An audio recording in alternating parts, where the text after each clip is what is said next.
In this video, you will learn all that there is needed to know about positive emotions according to the science of positive psychology. So if you don't know me, I'm Luc Thomas. I'm an organizational psychologist based in Amsterdam, and I also gained my master degree in psychology in the University of Amsterdam. I've been focused on psychology for over 10 years now, and positive psychology is my favorite branch of psychology as it's focused and closely linked to personal development. So today, episode 4 of the series, Broaden-and-Build theory, which is a foundation about positive emotions. So this was Barbara Fredrickson. She had gained her PhD in psychology at Stanford University.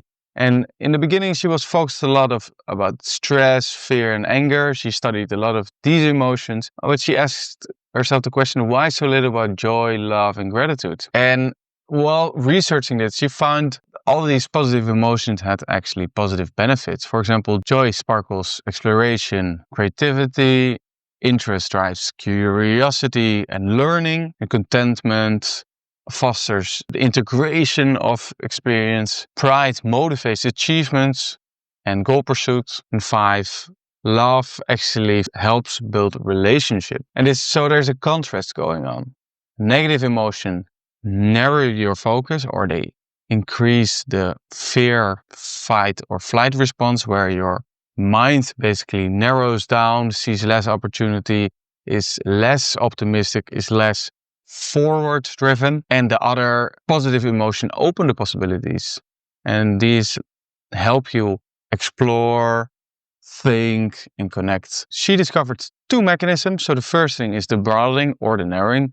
We'll be talking about the broadening. The positive emotion expands the cognitive scope, the lens through which you view the world, creativity, openness, big picture perspective. And this broadening, if regular broadening is repeated, it also builds the resources that you gain. For example, if you open up your scope, you might get a better job, which in terms is like a resource you can tap in. If you are more positive, you will encounter more people and therefore have, in the end, hopefully, relationships that help you in life and makes you feel better. And this positive emotion is by her seen as an evolutionary adaptation, not just as a byproduct. So it's not that your situation is positive and therefore you gain this emotion. It's also that these emotions drive you towards this evolutionary positive outcomes. And based on these mechanisms and what we talked about here before, she created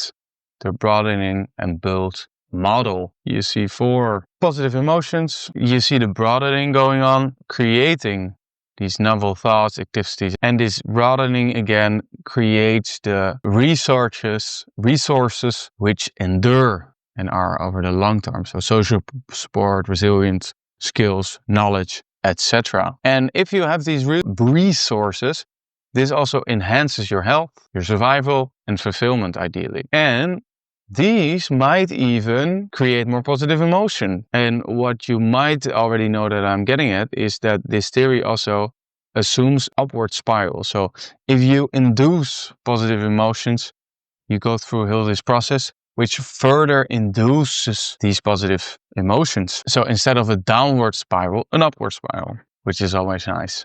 Well, of course, this is more of a theory than it is a hard science to know, because there's a few limitations, and the first one is limited longitudinal evidence. So the long-term evidence to see if this entire loop is being met is very difficult to measure. And then again, Barbara has a focus on positive emotions. So integrating and the worth of negative emotions is also something that can be deemed important. The next video will be about subjective well-being or happiness with Diener, the psychologist that pioneered that. So for now, I thank you for watching.